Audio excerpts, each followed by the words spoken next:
جب زندگی شروع ہوگی۔ پہلا باب، روزے قیامت۔ زمین کے سینے پر ایک سلوٹ بھی باقی نہیں رہی تھی۔ دریا اور پہاڑ، کھائی اور ٹیلے، سمندر اور جنگل، غرض دھرتی کا ہر نشیب مٹ چکا اور ہر فراز ختم ہو چکا تھا۔ دور تک بس ایک چٹیل میدان تھا اور اوپر آگ اگلتا آسمان، مگر آج اس آسمان کا رنگ نیلا نہ تھا، لال انگارا تھا۔ یہ لالی سورج کی دہکتی آگ کی بجائے جہنم کے ان بھڑکتے شعلوں کا ایک اثر تھی جو کسی اژدہے کی مانند منہ کھولے وقفے وقفے سے آسمان کی طرف لپکتے اور سورج کو اپنی گرفت میں لینے کی کوشش کرتے۔ جہنمی شعلوں کی لپک کا یہ خوفناک منظر اور بھڑکتی آگ کے دہکنے کی آواز دلوں کو لرزا رہی تھی۔ لرزتے ہوئے یہ دل مجرموں کے دل تھے، یہ غافلوں، متکبروں، ظالموں، قاتلوں اور سرکشوں کے دل تھے۔ یہ زمین کے فرعونوں اور جباروں کے دل تھے، یہ اپنے دور کے خداؤں اور زمانے کے ناخداؤں کے دل تھے۔ یہ دل ان لوگوں کے تھے جو گزری ہوئی دنیا میں ایسے جیے جیسے انہیں مرنا نہ تھا، مگر جب مرے تو ایسے ہو گئے گویا کبھی دھرتی پر بسے ہی نہ تھے۔ یہ خدا کی بادشاہی میں خدا کو نظر انداز کر کے جینے والوں کے دل تھے، یہ مخلوق خدا پر اپنی خدائی قائم کرنے والوں کے دل تھے، یہ انسانوں کے درد اور خدا کی یاد سے خالی دل تھے۔ سو آج وہ دن شروع ہو گیا جب ان غافل دلوں کو جہنم کے بھڑکتے شعلوں اور ختم نہ ہونے والے عذابوں کی غذا بن جانا تھا۔ وہ عذاب جو اپنی بھوک مٹانے کے لیے پتھروں اور ان پتھر دلوں کے منتظر تھے۔ آج ان عذابوں کا یوم العید تھا کہ ان کی اصلی بھوک مٹنے والی تھی۔ ان عذابوں کے خوف سے خدا کے یہ مجرم کسی پناہ کی تلاش میں بھاگتے پھر رہے تھے، مگر اس میدان حشر میں کیسی پناہ اور کون سی عافیت! ہر جگہ آفت، مصیبت اور سختی تھی، اور ان پتھر دل مجرموں کی نہ ختم ہونے والی بدبختی تھی۔ خبر نہیں اس حال میں کتنے برس، کتنی صدیاں گزر چکی ہیں۔ یہ حشر کا میدان اور قیامت کا دن ہے۔ نئی زندگی شروع ہو چکی ہے، کبھی ختم نہ ہونے کے لیے۔ میں بھی حشر کے اس میدان میں گمسم کھڑا خالی آنکھوں سے سب کچھ دیکھ رہا ہوں۔ میرے سامنے ان گنت لوگ بھاگتے، دوڑتے، گرتے، پڑتے چلے جا رہے ہیں۔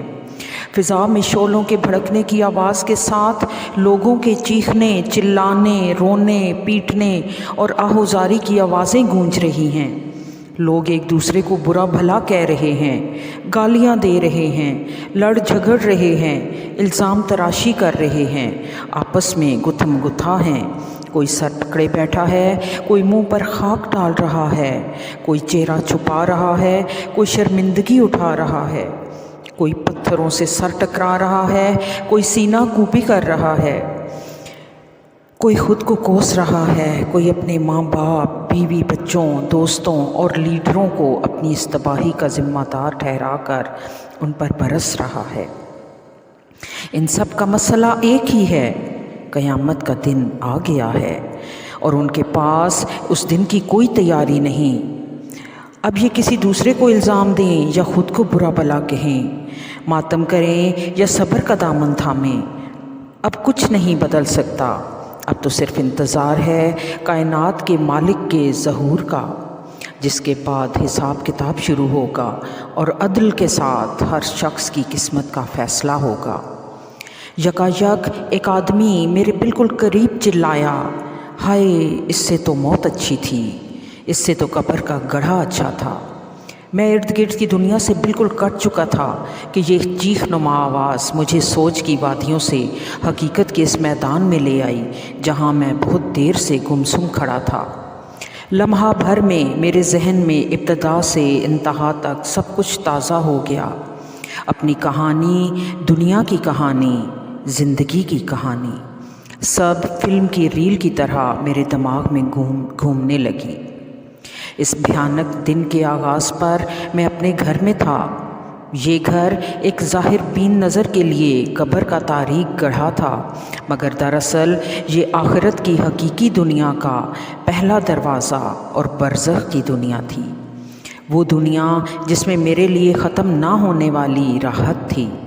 اس روز مجھ سے میرا ہمدم دیرینہ اور میرا محبوب دوست صالح مجھ سے ملنے آیا ہوا تھا۔ صالح وہ فرشتہ تھا جو دنیا کی زندگی میں میرے دائیں ہاتھ پر رہا۔ اس کی قربت موت کے بعد کی زندگی میں میرے لیے ہمیشہ باعث طمانینت رہی تھی، اور آج بھی ہمیشہ کی طرح ہماری پرلطف گفتگو جاری تھی۔ دوران گفتگو میں نے اس سے پوچھا، یار یہ بتاؤ تمہاری ڈیوٹی میرے ساتھ ہی کیوں لگائی گئی ہے؟ بات یہ ہے عبداللہ کہ میں اور میرا ساتھی دنیا میں تمہارے ساتھ ڈیوٹی کیا کرتے تھے۔ وہ تمہاری برائیاں اور میں نیکیاں لکھتا تھا۔ تم مجھے 2 منٹ فارغ نہیں رہنے دیتے تھے۔ کبھی اللہ کا ذکر، کبھی اس کی یاد میں آنسو، کبھی انسانوں کے لیے دعا، کبھی نماز، کبھی اللہ کی راہ میں خرچ، کبھی خدمت خلق۔ کچھ اور نہیں تو تمہارے چہرے پر ہمہ وقت دوسروں کے لیے مسکراہٹ رہتی تھی، اس لیے میں ہر وقت کچھ نہ کچھ لکھتا ہی رہتا تھا۔ تم نے تو مجھے تھکا کر مار ہی ڈالا تھا، لیکن ہم فرشتے تم انسانوں کی طرح تو ہوتے نہیں کہ برائی کا بدلہ برائی سے دیں، اس لیے تمہاری اس برائی کے جواب میں بھی دیکھ لو کہ میں تمہارے ساتھ ہوں اور تمہارا خیال رکھتا ہوں۔ صالح نے انتہائی سنجیدگی سے میری بات کا جواب دیا۔ میں نے اس کی بات کے جواب میں اسی سنجیدگی کے ساتھ کہا، تم سے زیادہ برائی میں نے الٹے ہاتھ والے فرشتے کے ساتھ کی تھی۔ وہ میرا گناہ لکھتا، مگر میں اس کے فوراً بعد توبہ کر لیتا، پھر وہ بیچارہ اپنے سارے لکھے لکھائے کو بیٹھ کر مٹاتا اور مجھے برا بھلا کہتا کہ تم نے مٹوانا ہی تھا تو لکھوایا کیوں تھا۔ آخرکار اس نے تنگ آ کر اللہ تعالیٰ سے دعا کی کہ اس شخص سے میری جان چھڑائیں، اس لیے موت کے بعد سے اب تم ہی میرے ساتھ رہتے ہو۔ یہ سن کر صالح نے ایک زوردار قہقہہ لگایا، پھر وہ بولا، فکر نہ کرو، حساب کتاب کے وقت وہ پھر آ جائے گا۔ قانون کے تحت ہم دونوں نے مل کر ہی تمہیں اللہ تعالیٰ کے سامنے پیش کرنا ہے۔ یہ بات کہتے کہتے اس کے چہرے پر گہری سنجیدگی کے آثار نمودار ہو گئے۔ وہ بولتے بولتے چپ ہوا اور سر جھکا کر ایک گہری خاموشی میں ڈوب گیا۔ میں نے اس کا یہ انداز آج تک نہ دیکھا تھا۔ چند لمحوں بعد اس نے سر اٹھایا تو اس کے چہرے سے ہمیشہ رہنے والی شگفتگی اور مسکراہٹ رخصت ہو چکی تھی، اور اس کی جگہ خوف و حزن کے سایوں نے لے لی تھی۔ مجھے دیکھ کر وہ مسکرانے کی ناکام کوشش کرتے ہوئے بولا، عبداللہ، اسرافیل کو حکم مل چکا ہے، خدا کا وعدہ پورا ہونے کا وقت آ گیا ہے، اہل زمین کی مہلت ختم ہو گئی ہے، تم کچھ عرصہ مزید برزخ کے اس پردے میں اللہ تعالیٰ کی رحمتوں کے سائے میں رہو گے، مگر میں اب رخصت ہو رہا ہوں۔ اب میں تم سے اس وقت ملوں گا جب زندگی شروع ہوگی۔ تمہاری آنکھ کھلے گی تو قیامت کا دن شروع ہو چکا ہوگا، میں اس روز تم سے دوبارہ ملوں گا۔ زندگی کے ہنگامے جاری تھے، بازاروں میں وہی چہل پہل اور گہما گہمی تھی۔ New York, London, Los Angeles, Paris, Shanghai, Delhi, Moscow, Karachi, Lahore, ہر جگہ رونق میلے لگے ہوئے تھے۔ رات کو دن کر دینے والی سیلابی روشنیوں میں 2020 کرکٹ میچ اور فٹ بال ورلڈ کپ کے مقابلے، ان کو دیکھتے اور تالیاں بجاتے تماشائی، پب اور بار میں شراب پیتے اور کلبوں میں سٹرپٹیز دیکھتے بدمست لوگ، ہالی ووڈ اور بالی ووڈ کی ایکشن اور تھرل فلموں میں اداکاروں کے جلوے اور ان جلووں کے شوقین تماشبین، فلموں، ڈراموں، سٹیج، ٹی وی اور فیشن شوز میں تھرکتی مٹکتی اپنے جسم کی نمائش کرتی ماڈلز اور اداکارائیں، اور اس نمائش سے اپنی تجوریاں بھرتے سرمایہ دار، نئے دور کے نئے فاتحین عالم، ملٹی نیشنل کمپنیوں کے مالکان اور ان کو اپنا علم و ہنر بیچ کر اپنے مستقبل کے خواب بننے والے باصلاحیت نوجوان، میڈیا کی چمک دمک، صحافت کے مرچ مسالے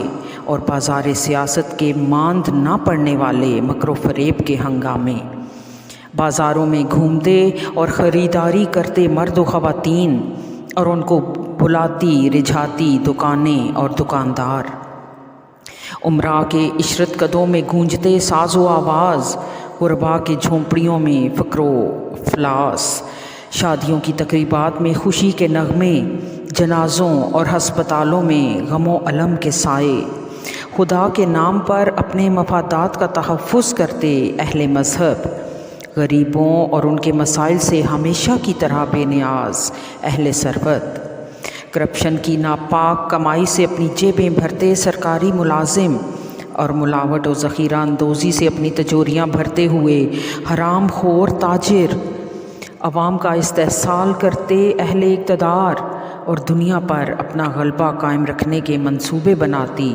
سپر پاورز، سب اپنے مشغلوں اور کاموں میں مگن تھے۔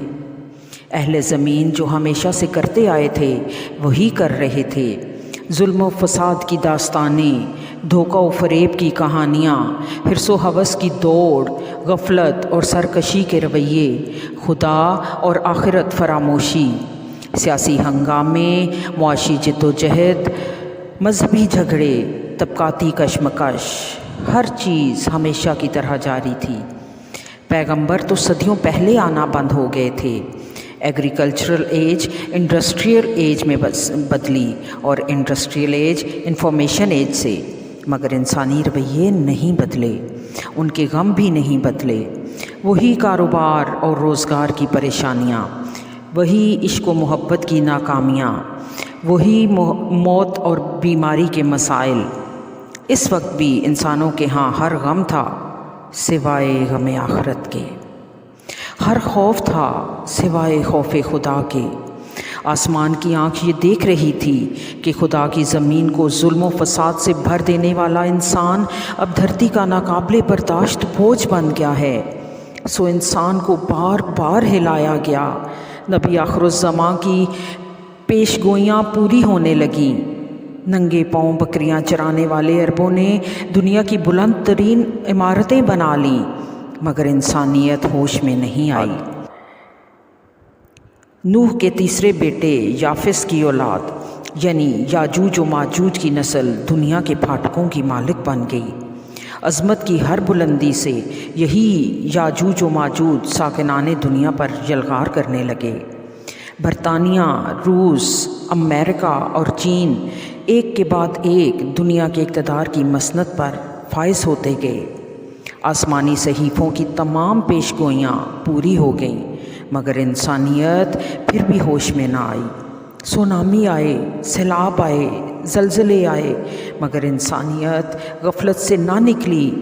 خدا نے انفارمیشن ایج پیدا کی، اس کے اجمی بندوں نے نبی حضرت محمد صلی اللہ علیہ وآلہ وسلم کے پیغام کو اٹھایا اور انسانیت پر حجت تمام کر دی، مگر انسانیت پھر بھی نہ سنبھلی۔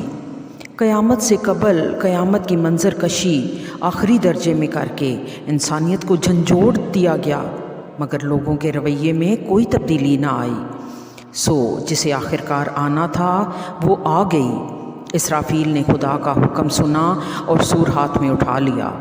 دیکھتے ہی دیکھتے قیامت آ گئی، سورج کی بساط لپیٹ دی گئی، تارے بے نور ہونے لگے، ہمالیہ جیسے پہاڑ ہوا میں روئی کی مانند اڑنے لگے، کوہسار ریگزار بن گئے، سمندروں نے پہاڑ جتنی اونچی لہریں اٹھانا شروع کر دیں، میدان سمندر بن گئے، زمین نے اپنے آتش فشاں باہر اگل دیے، وادیوں میں آگ کے دریا بہنے لگے، دھرتی نے اپنے سارے زلزلے باہر نکال پھینکے، زمین الٹ پلٹ ہو گئی، شہر کھنڈروں میں بدلنے لگے، عمارتیں خاک ہونے لگیں، آبادیاں قبرستانوں کا منظر پیش کرنے لگیں۔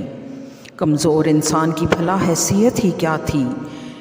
وہ جو کچھ دیر قبل نئے گھر کی تعمیر کے منصوبے بنا رہے تھے، نئی دکان اور نئے کاروبار کی منصوبہ بندی کر رہے تھے، شادی اور نکاح کی امیدیں باندھ رہے تھے، نئی کار اور نئے کپڑوں کی خریداری کر رہے تھے، اولاد کے مستقبل کی پلاننگ میں مصروف تھے، اپنے تمام ارادے اور سارے عزائم بھول گئے۔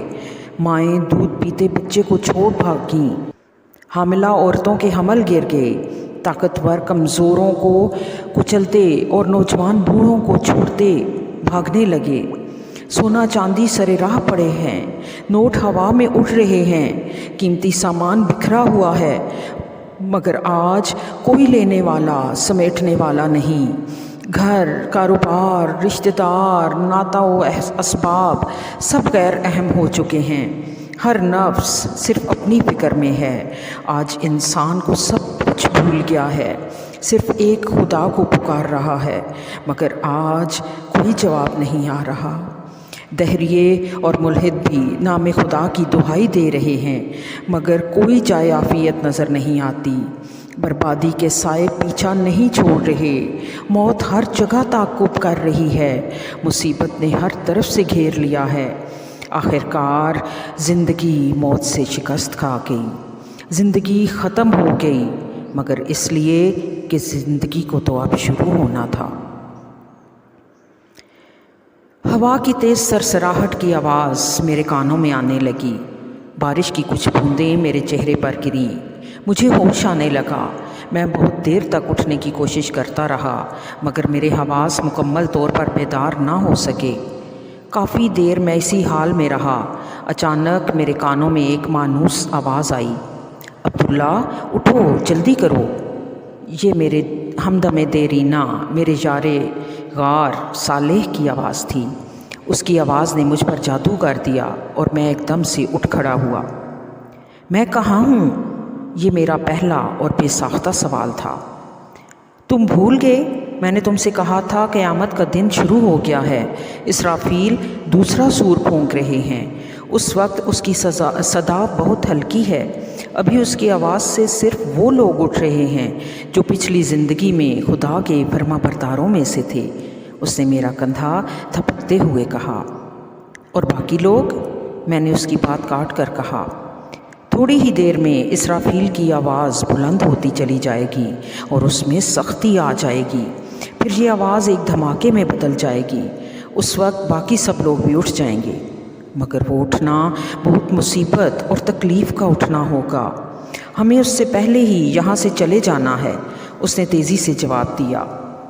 مگر کہاں؟ یہ سوال میری آنکھوں سے جھلکا ہی تھا کہ صالح نے اسے پڑھ لیا۔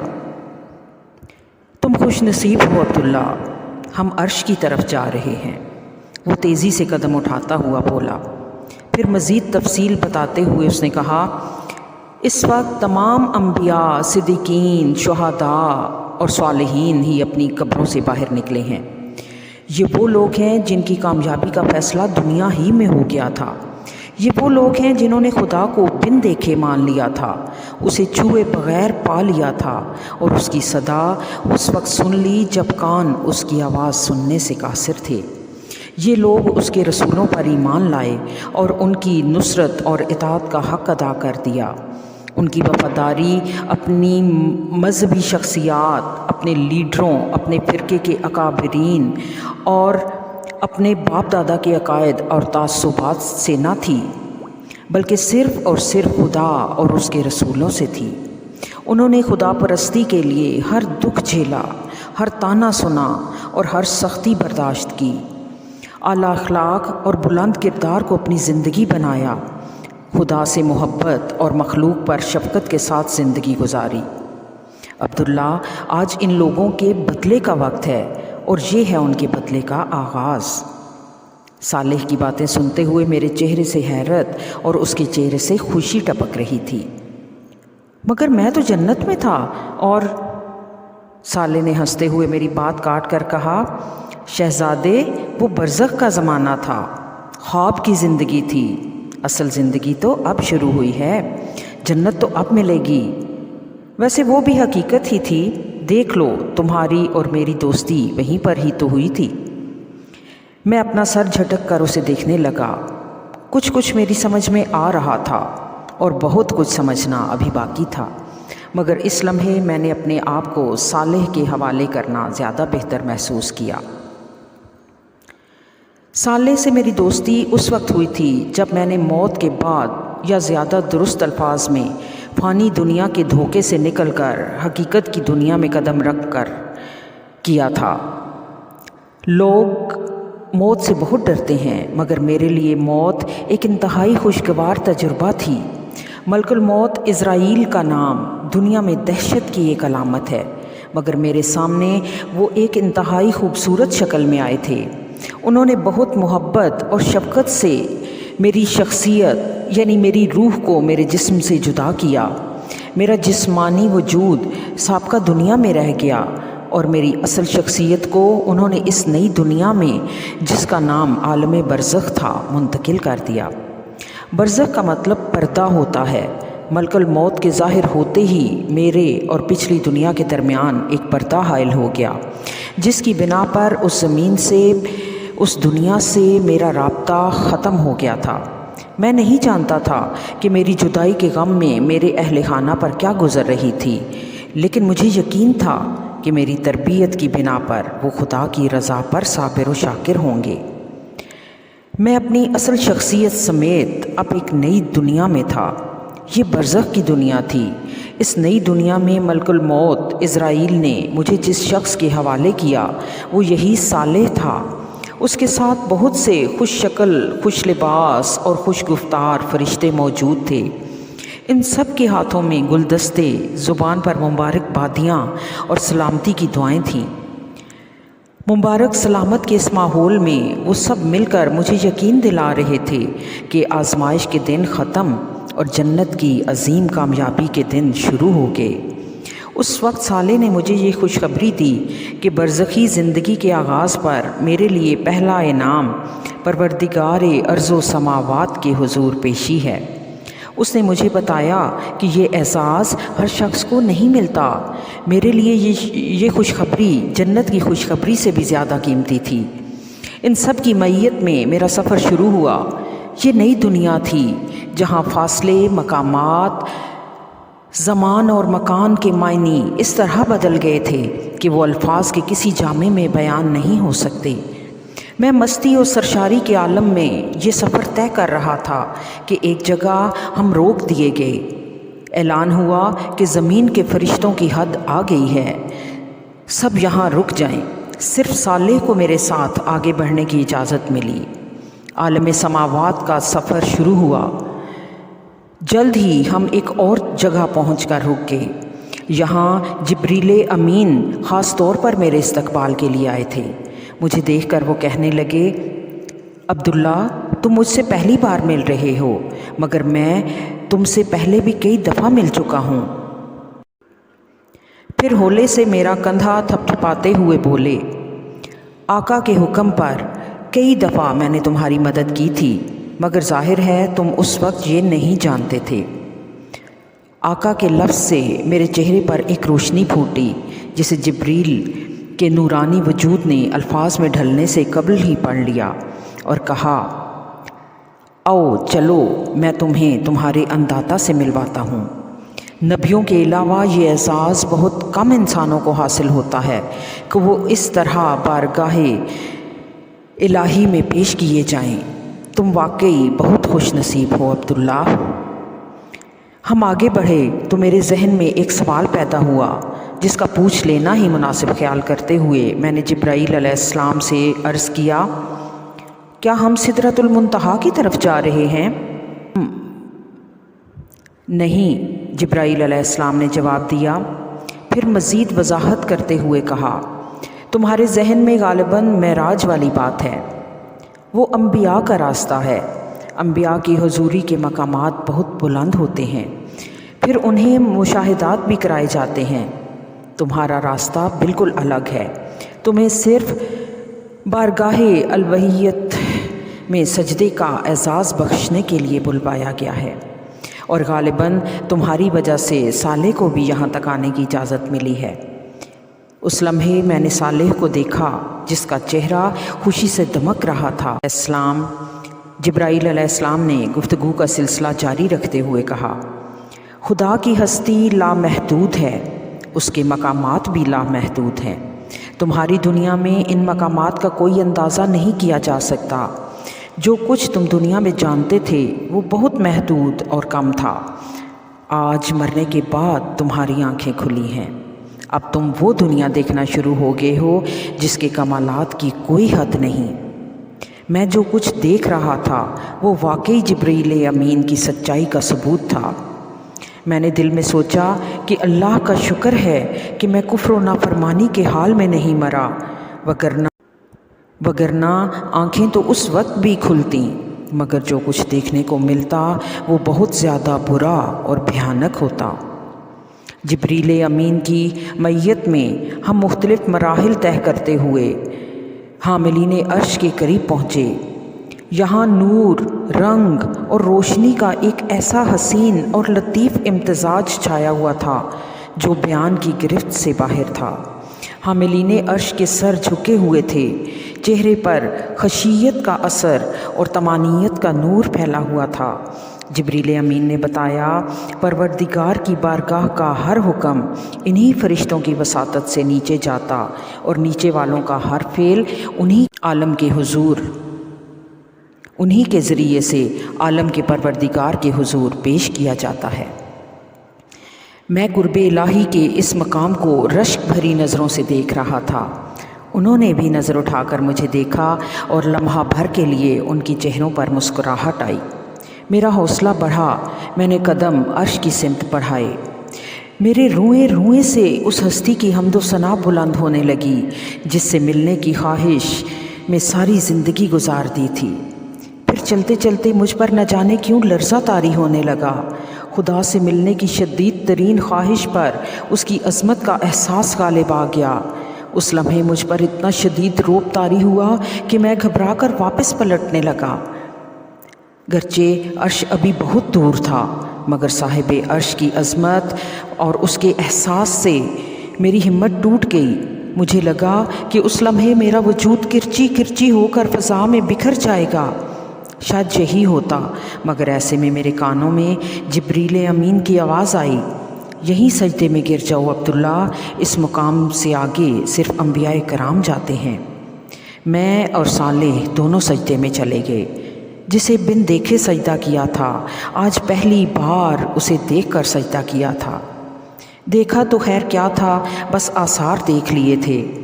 یہ سجدہ کتنا طویل اور کتنا لذیذ تھا مجھے نہیں یاد۔ جس نے سورج کو روشنی کی ردا اور چاند کو نور کی قبا پہنائی، پھولوں کو مہک اور تتلیوں کو رنگ کا لباس پہنایا، تاروں کو چمک کا لہجہ اور کلیوں کو چٹک کی آواز عطا کی، آسمان کو رفعت کا تاج اور سمندروں کو وسعت کا تخت بخشا، زمین کو زرخیزی کی نعمت اور دریاؤں کو بہاؤ کا حسن عطا کیا، اور جس نے انسان کو بیان کا وصف اور نزول قرآن کا شرف بخشا، اس کے قدموں میں گزرا ہوا ایک ایک لمحہ ہفتے اقلیم کی بادشاہی سے بڑھ کر تھا، مگر اس لمحے کو تمام ہونا ہی تھا۔ حاملین عرش کی دلکش صدا بلند ہوئی، هو اللہ لا الہ الا ہوا۔ یہ اعلان تھا کہ صاحب عرش کلام کر رہا ہے۔ آواز آئی، میں اللہ ہوں، میرے سوا کوئی معبود نہیں۔ ہر سر سے لذیذ تر اس صدا میں وہ سحر تھا کہ میرا وجود سراپا گوش ہو گیا، میرا پورا جسم اس کی ہر قوت کانوں اور سماعت میں سمٹ آئی۔ میں مزید کچھ سننے کا منتظر تھا، مگر گفتگو میں ایک وقفہ آ گیا۔ مجھے احساس ہوا کہ شاید اب مجھے کچھ کہنا چاہیے۔ جو پہلی بات میری زبان پر آئی وہ یہ تھی، مالک، زندگی میں یہی ایک حقیقت تو جانی ہے۔ میری یہ بات میرے اپنے کان بمشکل سن سکے تھے، مگر حاضر و غائب کے جاننے والے اور دلوں کے بھید پا لینے والے تک وہ پہنچ گئی تھی۔ جواب ملا، مگر یہ بات جاننے والا ہر شخص یہاں تک نہیں آتا۔ جانتے ہو عبداللہ، تم یہاں تک کیسے آ گئے؟ اس دفعہ میرے شہنشاہ کے لہجے کے جاہ و جلال میں اپنائیت کا رنگ جھلک رہا تھا۔ اس لیے کہ تمہاری زندگی کا مقصد لوگوں کو میرے بارے میں بتانا تھا، میری ملاقات سے خبردار کرنا تھا۔ تم نے میری یاد کو، میرے کام کو اپنی زندگی بنا لیا۔ یہ اس کا بدلہ ہے۔ آسمان و زمین کے مالک کی گفتگو اور آواز سنتے رہنا میری زندگی کی شدید ترین خواہش بن چکی تھی، مگر ایک دفعہ پھر مالک الملک اپنی بات کہنے کے بعد ٹھہر گئے۔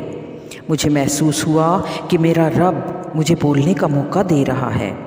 میں نے عرض کیا، کیا میں آپ کے پاس یہاں روک سکتا ہوں؟ مجھ سے کوئی دور نہیں ہوتا، نہ میں کسی سے دور ہوتا ہوں۔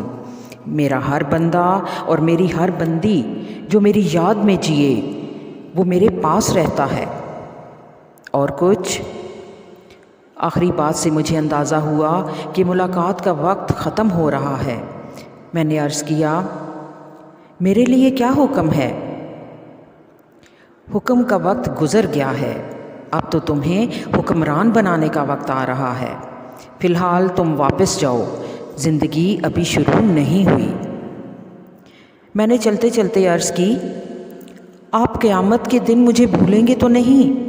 میں نے اس دن کی وحشت اور آپ کی ناراضی کا بہت ذکر سن رکھا ہے۔ فضا میں ایک حسین تبسم بکھر گیا۔ کھنکتے ہوئے لہجے میں صدا آئی، بھولنے کا عارضہ تم انسانوں کو ہوتا ہے، بادشاہوں کا بادشاہ، تمہارا مالک، تمہارا رب کچھ نہیں بھولتا۔ رہا میرا غصہ تو وہ میری رحمت پر کبھی غالب نہیں آتا۔ تم نے تو زندگی بھر مجھے امید اور خوف کے ساتھ یاد رکھا ہے، میں بھی تمہیں درگزر اور رحمت کے ساتھ یاد رکھوں گا۔ لیکن ایک لمحے کے شاہانہ توقف کے بعد ارشاد ہوا، تمہاری تسلی کے لیے میں صالح کو تمہارے ساتھ کر رہا ہوں، یہ ہر ضرورت کے موقع پر تمہارا خیال رکھے گا۔ یہ تھی میری اور صالح کی پہلی ملاقات کی رویداد اور اس کے میرے ساتھ رہنے کی اصل وجہ۔ عالم برزخ میں میری زندگی جسم کے بغیر تھی، اس میں میرے احساسات، جذبات، تجربات اور مشاہدات کی کیفیت ویسی ہی تھی جیسی خواب میں ہوتی ہے، یعنی غیر مادی مگر شعور سے بھرپور زندگی، جس میں مجھے ان نعمتوں کا مکمل احساس رہتا جو جنت میں مجھے ملنے والی تھیں۔ صالح میری خواہش پر وقفے وقفے سے مجھ سے ملنے آتا رہا۔ ہر دفعہ وہ مجھے نت نئی چیزوں کے بارے میں بتاتا رہتا اور میرے ہر سوال کا جواب دیتا۔ آہستہ آہستہ ہماری دوستی بڑھتی چلی گئی۔ پھر آخری ملاقات میں اس نے مجھے بتایا تھا کہ زندگی شروع ہونے جا رہی ہے اور اب میں اس کے ساتھ میدان حشر کو تیزی سے عبور کرتا ہوا عرش کی طرف بڑھ رہا تھا۔ چلتے چلتے میں نے ارد گرد دیکھا تو تا حد نظر ایک ہموار میدان نظر آیا۔ ماحول کچھ ایسا ہو رہا تھا جیسا فجر کی نماز کے بعد اور سورج نکلنے سے پہلے کا ہوتا ہے، یعنی ہلکا ہلکا اجالا ہر طرف پھیلا ہوا تھا۔ اس وقت اس میدان میں کم ہی لوگ نظر آ رہے تھے، مگر جو تھے ان سب کی منزل ایک ہی تھی۔ میرے دل میں سوال پیدا ہوا کہ ان میں سے کوئی نبی یا رسول بھی ہے؟ میں نے صالح کو دیکھا، اسے معلوم تھا کہ میں کیا پوچھ رہا ہوں۔ کہنے لگا، وہ سب کے سب پہلے ہی اٹھ چکے ہیں، ہم انہی کے پاس جا رہے ہیں۔ کیا ان سے ملاقات کا موقع ملے گا؟ میں نے بچوں کی طرح اشتیاق سے پوچھا۔ وہ چلتے چلتے رکا اور دھیرے سے بولا، اب انہی کے ساتھ زندگی گزرے گی عبداللہ، تم ابھی تک نہیں سمجھ پائے کہ کیا ہو رہا ہے۔ آزمائش ختم ہو چکی ہے، دھوکہ ختم ہو گیا ہے، اب زندگی شروع ہو رہی ہے جس میں اچھے لوگ اچھے لوگوں کے ساتھ رہیں گے اور برے لوگ ہمیشہ برے لوگوں کے ساتھ رہیں گے۔ اصل میں بات یہ تھی کہ میں ابھی تک شوق سے نکلا نہیں تھا۔ دراصل ابھی تک نئی دنیا کا سارا تعارف عالم برزخ میں ہوا تھا۔ وہ ایک نوعیت کی روحانی دنیا تھی، مگر یہاں حشر میں تو سب کچھ مادی دنیا جیسا تھا۔ میرے ہاتھ پاؤں احساسات زمین و آسمان ہر چیز وہی تھی جس کا میں پچھلی دنیا میں عادی تھا۔ وہاں میرا گھر تھا، گھر والے تھے، میرا محلہ، میرا علاقہ، میری قوم۔ یہ سب سوچتے سوچتے میرے ذہن میں ایک دھماکہ ہوا۔ میں نے رک کر سالے کو دونوں ہاتھوں سے پکڑ لیا۔ میرے گھر والے کہاں ہیں؟ میرے رشتہ دار، احباب سب کہاں ہیں؟ ان کے ساتھ کیا ہوگا؟ وہ نظر کیوں نہیں آ رہے؟ سالے نے مجھ سے نظریں چرا کر کہا، جن سوالوں کا جواب مجھے نہیں معلوم وہ مجھ سے مت پوچھو۔ آج ہر شخص تنہا ہے، کوئی کسی کے کام نہیں آ سکتا۔ اگر ان کے اعمال اچھے ہیں تو یقین رکھو وہ تم سے آ ملیں گے، ان کے ساتھ کوئی زیادتی نہیں ہوگی، اور اگر ایسا نہ ہوا تو… سالے جملہ نامکمل چھوڑ کر خاموش ہو گیا۔ اس کی بات سن کر میرا چہرہ بجھ گیا۔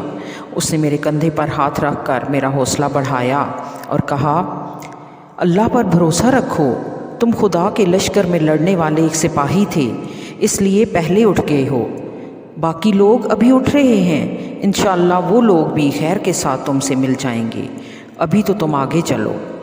اس کی تسلی سے مجھے کچھ حوصلہ ہوا اور میں سبک رفتاری سے اس کے ساتھ چلنے لگا۔ دنیا کے اے مسافر، منزل تیری قبر ہے، طے کر رہا ہے جو تو 2 دن کا یہ سفر ہے۔ جب سے بنی ہے دنیا لاکھوں کروڑوں آئے، باقی رہا نہ کوئی مٹی میں سب سمائے۔ اس بات کو نہ بھولو سب کا یہی حشر ہے، دنیا کے اے مسافر منزل تیری قبر ہے۔ یہ عالی شان بنگلے کچھ کام کے نہیں ہیں، مخمل میں سونے والے مٹی میں سو رہے ہیں۔ 2 گز زمیں کا ٹکڑا چھوٹا سا تیرا گھر ہے، دنیا کے اے مسافر منزل تیری قبر ہے۔